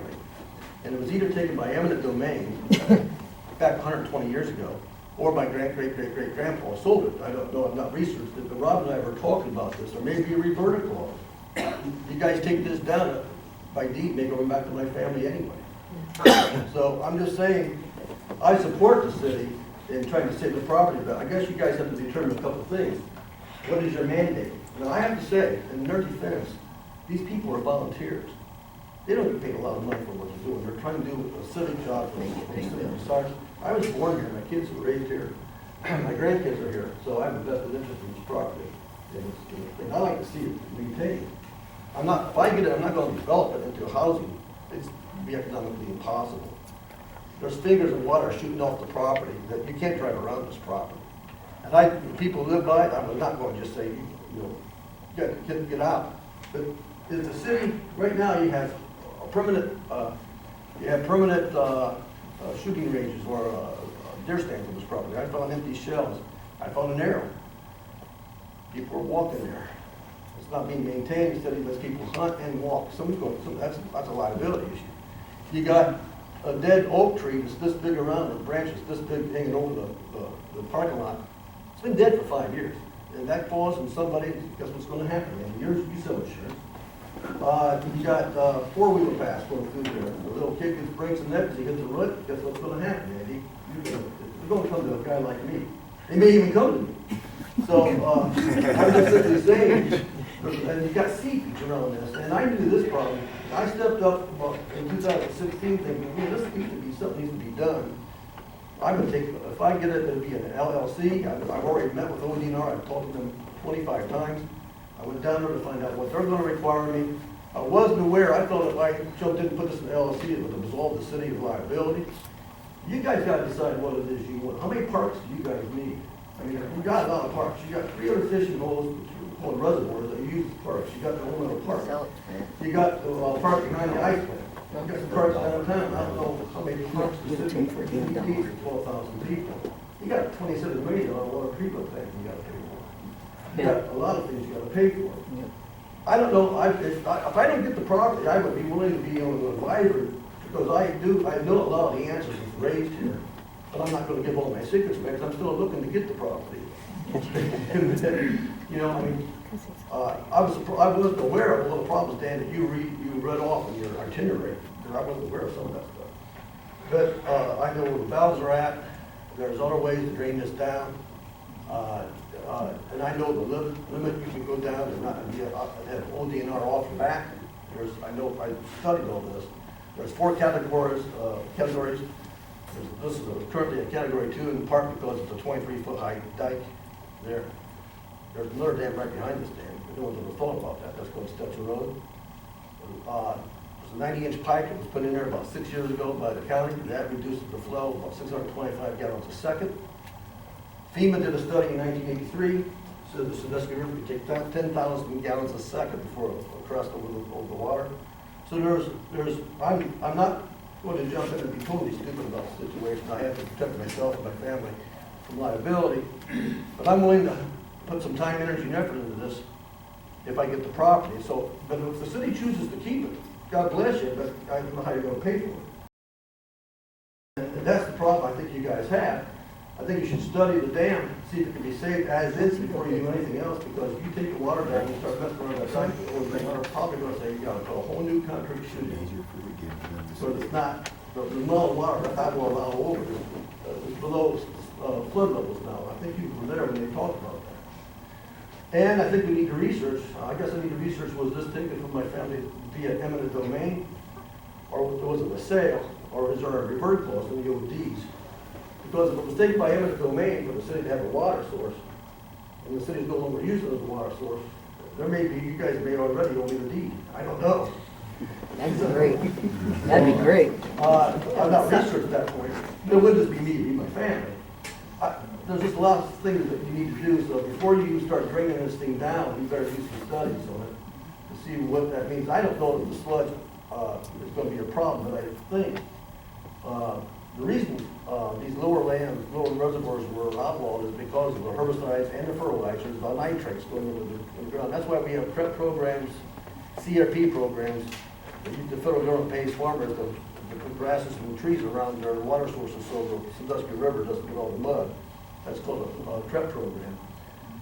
But I'm worried about what, and I'm not saying anything bad about Timken, but what did Timken put into this reservoir? What kind of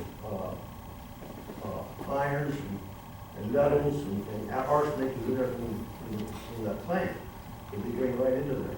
I can answer the questions about the acres. There's about 3 acres, a little 3-acre piece there's being farmed. There's like a 2-acre piece above being farmed. Probably less than 8 or 9 acres is being farmed. And I know it's going to stink if you lower that dam. I'm with you, sir. I'm a wildlife man myself. I was thinking about putting this into an outdoors association. I would also consider possibly having the LLC sell memberships because it needs to be safe. This is a nice facility. I was raised there. I love the property. I walked this property completely 2 years ago.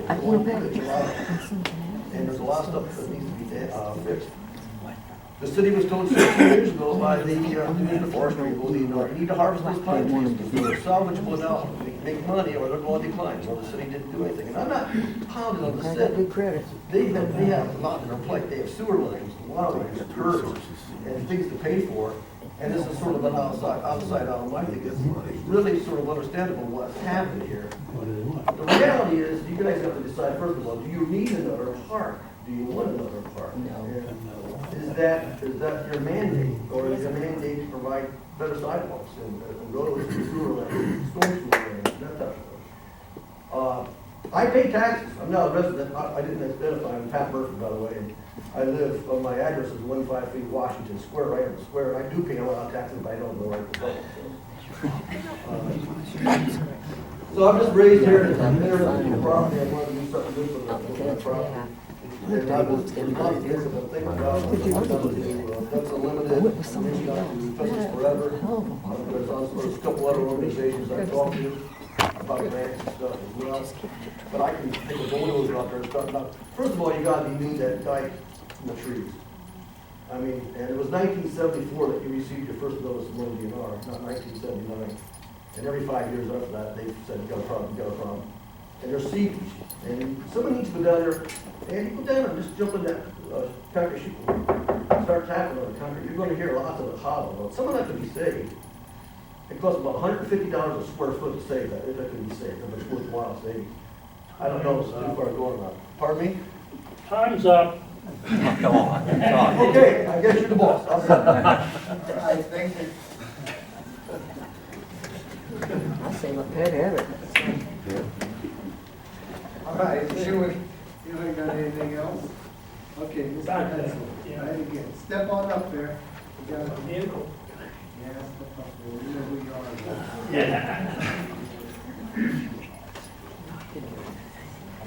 To get a couple $100,000, there's a lot of land beyond that water, east.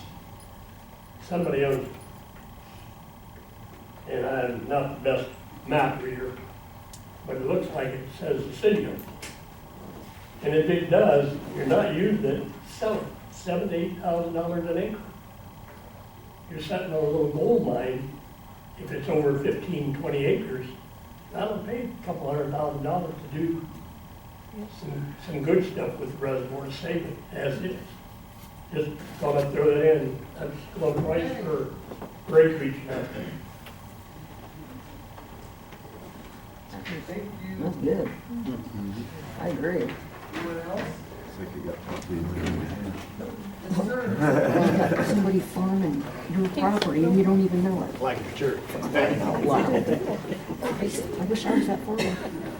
Joe Price, 1019 Reed Street. Has there been any environmental impact studies done? You know, we're talking about the wildlife.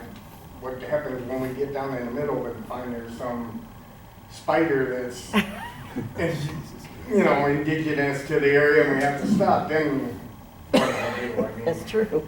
That's true. It's probably something in the engineering, environmental, that's what varies. Environment, what's your? There you go. Right now, ODNR does not require environmental impacts for the rebuild or the reconstruction of an existing facility. A new facility, different story, you have to have it. What we would be considered as an older facility.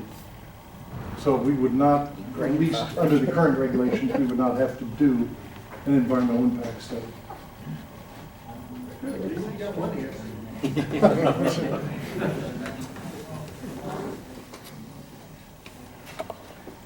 Anyone else? Okay, does council want to, after hearing all these people, or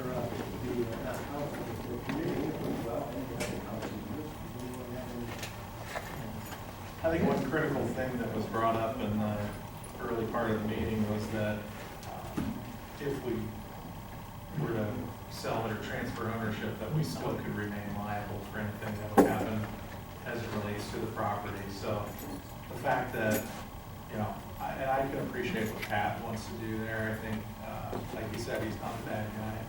I think that he's got some good ideas for the property. However, I think that the city is responsible for the property and will remain responsible for the property even after a transfer of ownership. Puts us in a difficult spot to be still on the hook for whatever might be going on. I mean, literally, we can turn over ownership, and within the first year, if a major issue were to occur,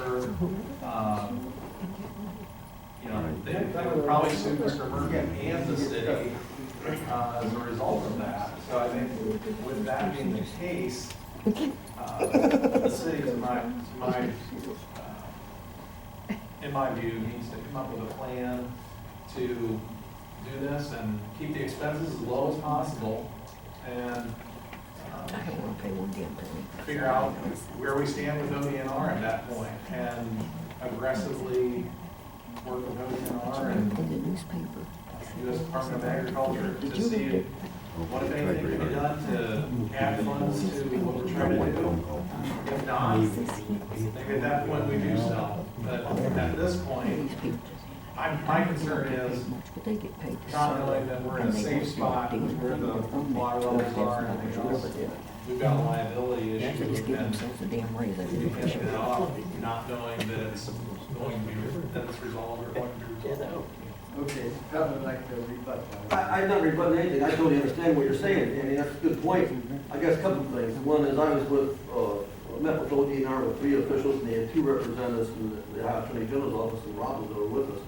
And they didn't say anything to me at that point in time. They basically let me believe if I take it over, put it to an LLC, and I take a crack at this, that you guys would be on the hook liability. Well, this is a game changer for the city, I think. But did they give you any authority? Did they give you any reason why they're saying that now? Because they didn't say that to us when we were there. Mr. Chair? Yes. And that's an interesting thing, because at that meeting, I prefaced everything, so there's no reason for us to be here if you're not telling us that we could transfer liability. I mean, that's the whole reason for having that discussion. And at that time, they didn't mention anything, but then when we had the conversation the other day, they did indicate that their reading of the statute was it was an or. Did they give you the statute?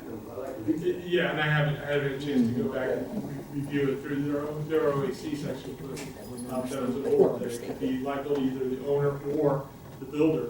And well, that's a game changer, but yeah, the second thing I want to point real quick, I know it's been a long night, is that what do you guys got to lose? If we put this in the LLC and I put my time, energy, and money into it, and I can't get it done, the worst case scenario is the ODNR goes into the enforcement board, which they're right there with you guys right now anyway. And the worst case scenario is you're no worse off. no, I deed it back to you at that point in time, it doesn't matter. But, I'm gonna take a shot at it if you give me a shot. Give him a shot. But, well, and I think to answer your question, what do we have to, I think at this point, if you do something right away before October 22nd, then it's going to extend the time for us to see what's going on. And if we can't do something, then, you know. Take it down a foot before. But this gentleman, you'll have to step up there and talk about it. Hey, everybody's got to do it, sorry. Mark Milheim, Southern Avenue. I was just going to say about the liability. If the next owner is a township, a county, a state, can we get away from the liability, go in that direction? No, I think that liability remains under their interpretation that they gave us on Friday, that it's a war situation, because, or builder, we're always going to have been a builder. So we're always going to have that liability. So the only way to get rid of liability is to get rid of the dam? No.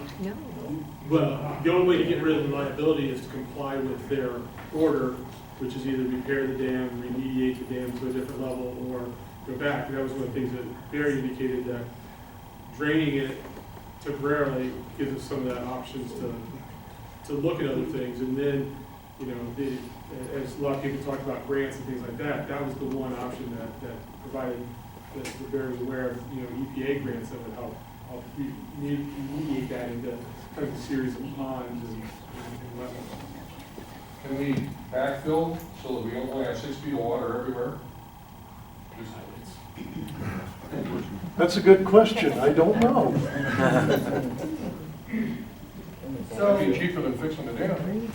So, what the law director said. Oh, is that what he's talking about? About the builder, or he said, if we repair the dam, put it back to its original pristine condition, then every 5 years, they're gonna come out and inspect it again. Yes. So as long as that's a dam, we're always gonna be liable. Even if Mr. Murphy would repair the dam to pristine condition, according to that statute, we would still be responsible. Yeah, and that's one of the things that Barry may be able to speak to this. That's one of the things that, you know, you may have noticed with EPA and ODNRs are kind of the same way, is what their standards are always become more stringent, and they get easier. So, you know, as new technologies develop, as new litigation develops because of the attorneys, you know, we may have to do more, but, you know, that's just kind of the way that works. That's what I was just gonna ask Barry, because kind of in our conversation when I was out at the reservoir the other day with Mr. Ernsberger, it kind of seemed to me that you were indicating that the concrete that's part of the dam currently would all have to be torn out, and that we would not be able to just make repairs to what's there. Most likely that is the case. Okay. We're seeing significant deterioration. We have rebar exposed. Once the rebar is exposed, water gets down into the core of the spillway. It's still one hell of a phenomenal build that they did. And like I said, I've never seen quarter-inch square or rectangular rebar in my life. It's the only place I've ever seen it. So it was built very well.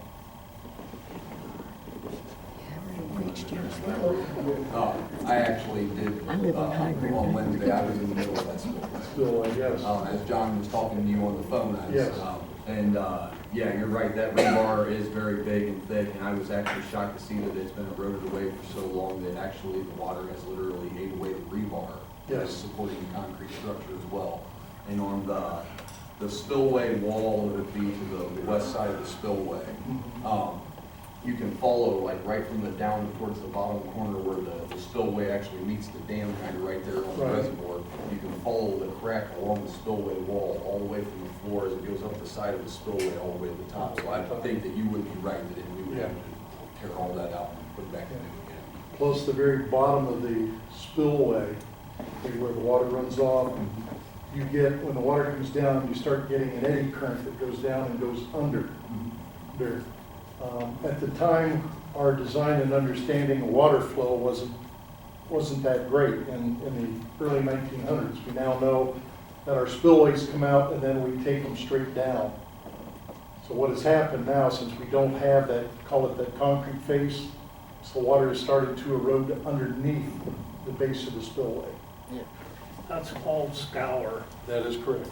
And also too, Mr. Curry, thank you for clarifying what I was trying to ask Mr. Frames about the sludge and all that in the bottom of the reservoir. That's what I was kind of alluding to, so thank you. Okay. Carolyn, do you have a question? Yes, sir. Mr. Murphy, hypothetically, you buy it, you make it a LLC, That's the only way I would take possession. right? And you said you would charge membership. Exactly. I did, because it's Yeah. private property. You'd have to Okay, use the money. so what You would get the to use some. membership cover? Well, I haven't gone that far. First of all, I haven't decided exactly which use. There's lots of different usages you could do up Yeah, there. but you said you was gonna charge a membership. If, I'm talking about, I might consider selling memberships to the LLC as a part owner.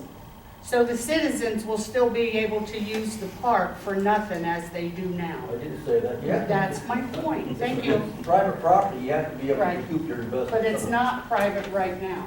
That's right. Thank you. Yes. Back when we were talking about, we had our conversation, telephone conversation, we were supposed to be in the timeline. We have a location that, Yeah, I'm No, Deputy Chief Fisher indicated that to try to do something. I checked for it, came to the meeting, I didn't receive anything from the. And I said, it's 27 years. That's one of the reasons we were very today. Grading plans.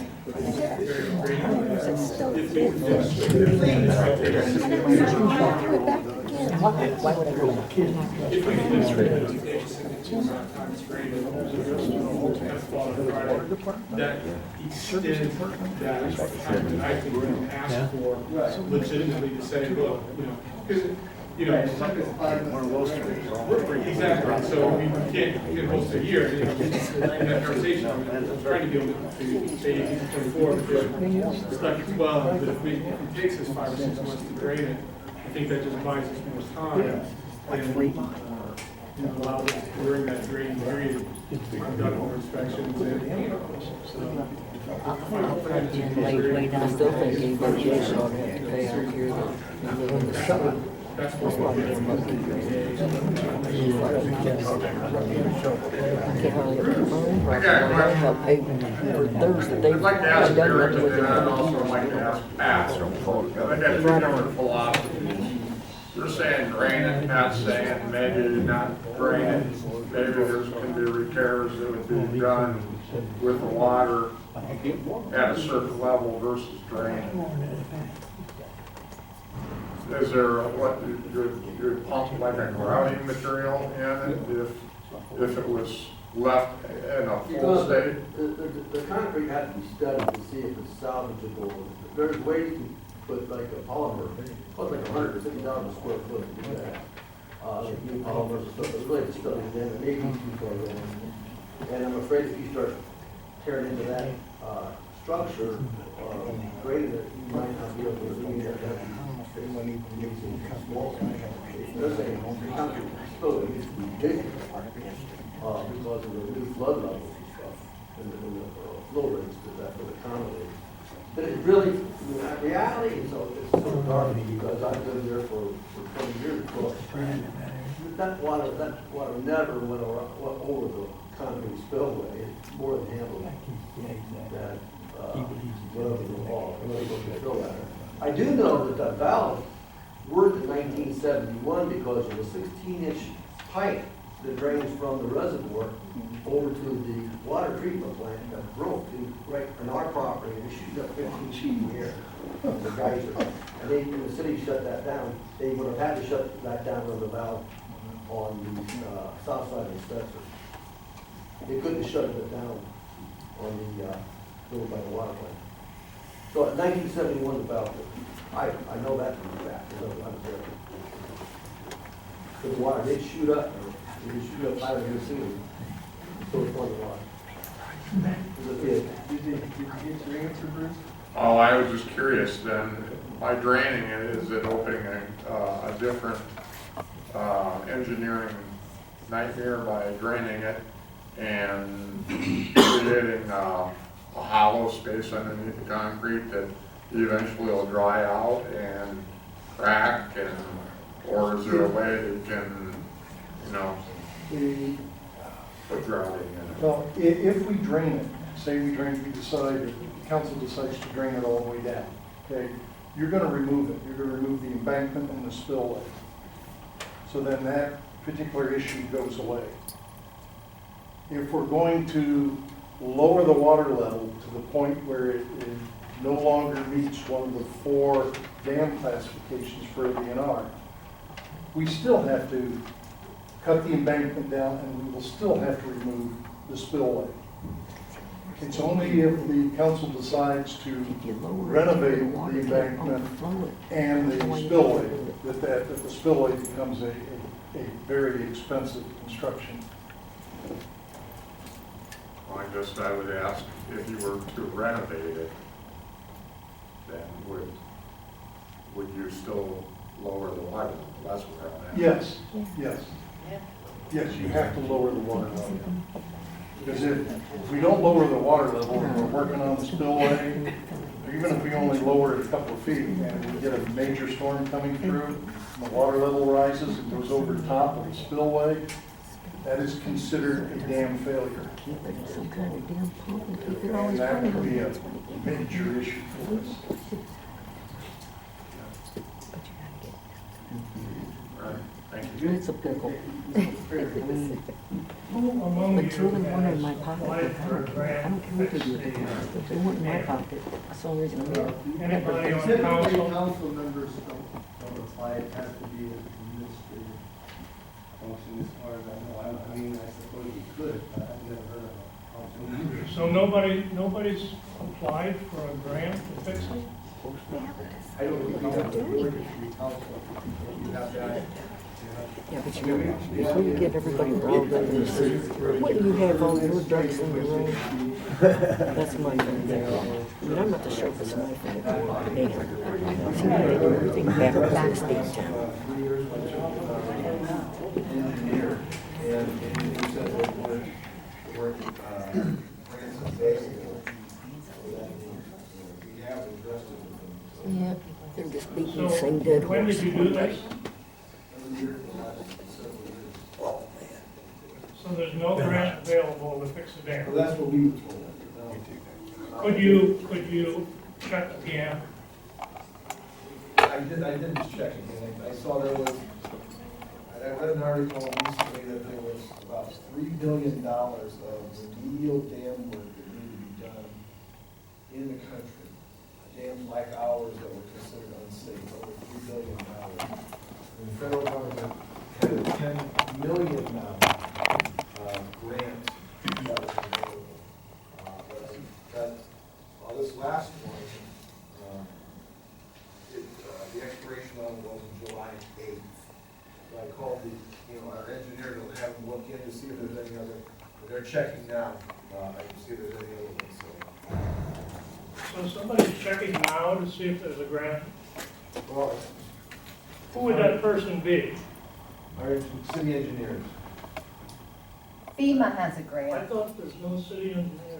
The FEMA grant expired July 8th, and I think it was August 8th. Branstetter Carroll. FEMA has it. Branstetter Carroll is who we use for. FEMA has grants for hazardous dams that need replaced, tore down and replaced. But I thought that, I saw that. It expired about a week ago or 2 weeks I ago, thought it for said- the year of 2019. But again, it's $10 million for the whole country, and it doesn't Yeah, there was necessarily, just because you apply for a grant, doesn't mean you're gonna get it. I understand that, but would you try? So I thought, if there's grants out there, and council, in the meantime, we have to, buy some time with ODNR. We have to have a plan. We can't just say, oh, we're applying for a grant, give us another year, let's see if we get it. We have to have a concrete plan to present to ODNR immediately. I thought if you lowered the water level, you had one more year to make a decision. In that time, could you apply for a grant? If there's grants out there, we'll certainly look into it. applying for grants all the time. Thank you. We just got a grant for North Sandusky at $8 million.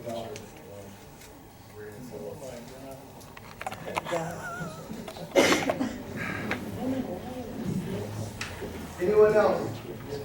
If not, we're gonna wrap this thing up, I think. So, I'm always available if anyone has any questions. Mr. Johnson? We're not bringing to the limits.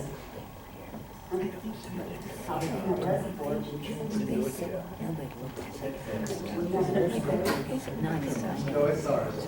We bought it. It's property outside. We don't,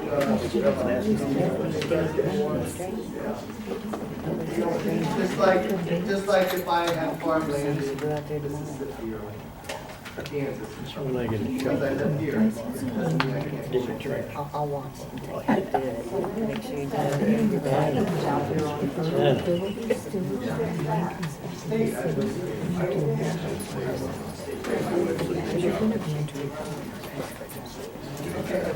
All right, so, I guess with that, I'm always available if anyone has any questions.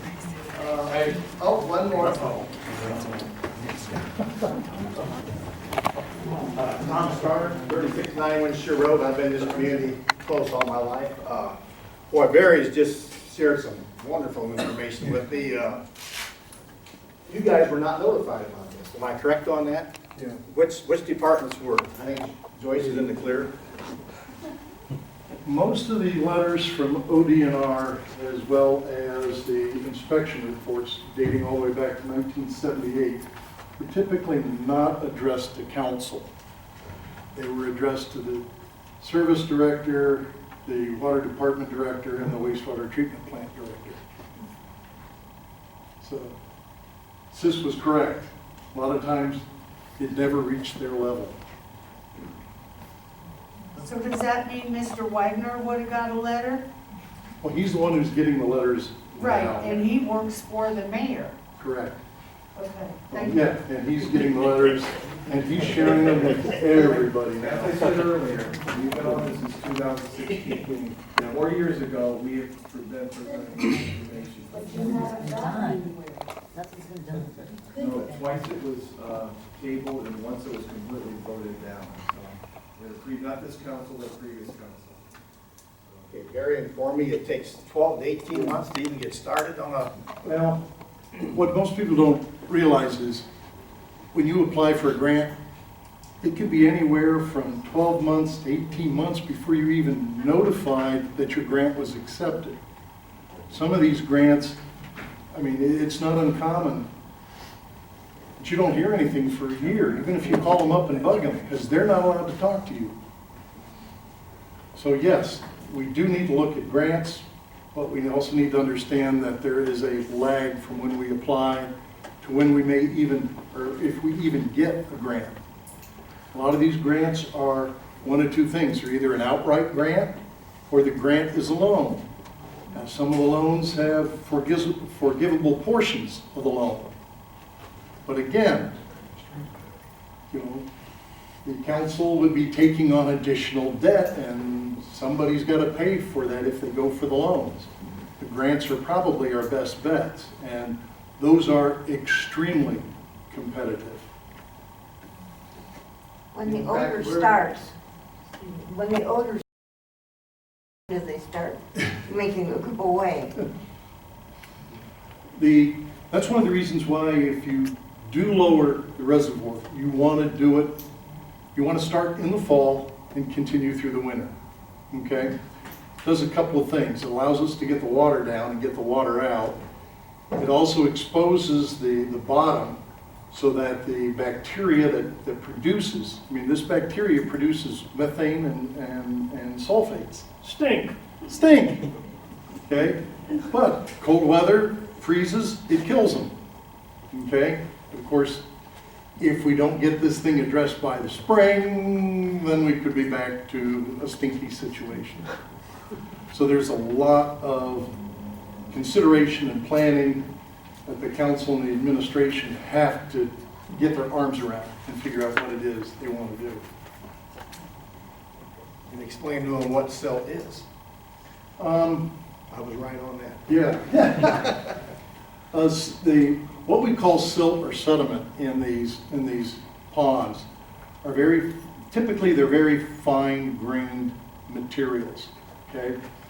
Now, they can be soil, they can also be pieces of wood, they can be other compounds. I mean, I'm certain many of you have read microplastics is kind of the new buzzword out there. So the silt can be composed of many different things. It's one of the reasons why typically silts and ponds are kind of a black, gooey, smelly mess, because they have a lot of organics, plant matter, they're animal fecal, things of that nature. That's why it's important that when you drain a pond or a reservoir, you plan it appropriately so that you minimize the generation of the odors. You're going to get it. There's no way around it. The only settlement I've ever been involved with where we didn't have an odor was in Tyrone, New Mexico. And that was a copper mining facility where they ground the stone up to basically powder. Yeah, that one we didn't have any organics. But that's a different type of sediment. The copper killed all the bacteria. Yes, and arsenic. Okay, now, when they dredge Sandusky River, Portage River, Maumee River, Sandusky Bay, Yeah. that people don't realize there's cubic miles of topsoil go into the lake every year. Yes. And when they dredge that, they put it over on Catawba Island. Yes. It has to, they spread it out for a They year. spread it out, yes, for anywhere from 1 to 2 years. And they sell that stuff for big bucks. Yes, they do. Big bucks. Yeah, because once it drains, then you can put some additives, you know. You've bought topsoil at the landscaper and you look at it, it's not quite the topsoil you think it is, because it's, you know, you got clumps of clay, and you got some mulch built in. It's a manufactured soil. And that's what they do a lot with this silt. They augment the silt. They put things into it to make it, you know, really good growth material. The Port of Cleveland, in conjunction with Ohio EPA, makes a minor fortune a year selling this stuff. And they sell it all over the U.S. The Cuyahoga River? No, out of the Great Lake. Really? Yeah. Okay. At least the Cuyahoga River still doesn't burn. You're which right, is a good Flaming point. River, correct. All right, then I asked, there's no grass filter around the reservoir. How do you guys get away with that? Because I have, all my taxes, I have to pay for that.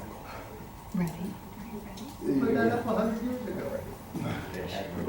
Yeah, and, I mean, the filter that you have right now, except for what looks like one small section, is primarily the woods around the reservoir. Which is not a very good filter. Actually, it's not too bad. It's got, I Cut mean, and a half of leaves. yes, Everything. yes. Mhm. Okay. All right, hey, thank you. It's been very informative. I got a question for Pat. I know you've done your homework, and I've known Pat my whole life, his whole life. I don't know you. You mentioned selling the pine trees, which there is a market, even for blocking or pallets. How much is that worth out there? I'm sure you've done your homework. 14, 15 years ago, the forester for Ohio Department of Natural Resources wrote a letter to this council or to the safety director, I'm not sure exactly who, Okay, saying that those trees are prime for harvesting now for that's fall. correct. He said also, if you don't harvest those pines, they will die, deteriorate, become a liability, be worthless. That's where we're at right now. These trees are, if you go out there and walk the property, there's at least 14, 15 dead pines right next to the driveway. And you walk into the woods, there's trees down, there's trees on an angle, there's lots of dead trees. And people who live around there walk back in there. There's people, and I'm not gonna say who, they're cutting the firewood up. They have actually operations where they have boxes and stuff on the city property. They're cutting their firewood up. They're cutting their wood up to firewood, okay? Right now as we speak. So there's a lot of stuff going on there that people are using this for private use, which is, that's just the way it is, because it's a waste anyway. But those trees are not harvestable anymore. That's a shame. They could have made money for and- the city. That would have been a huge income. Well, they would have had to replant. But back then, ODNR still do, they have pine trees, they have white pine, Right. they give trees away. Yeah, you go to the post office, they'll send them to you. Arbor Day. Right, that's correct. All I got, thank you. Okay. Barry, I thank you very much. You're welcome. Is that it? I mean, I hate to come and say that's it sometimes. And I don't care, but if not, I think we'll motion to adjourn. Is there any more questions?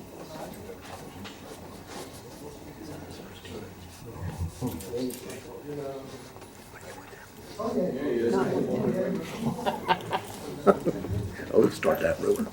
Don't.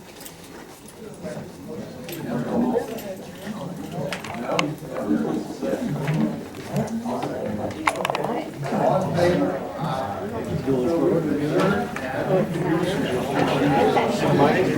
Lisa.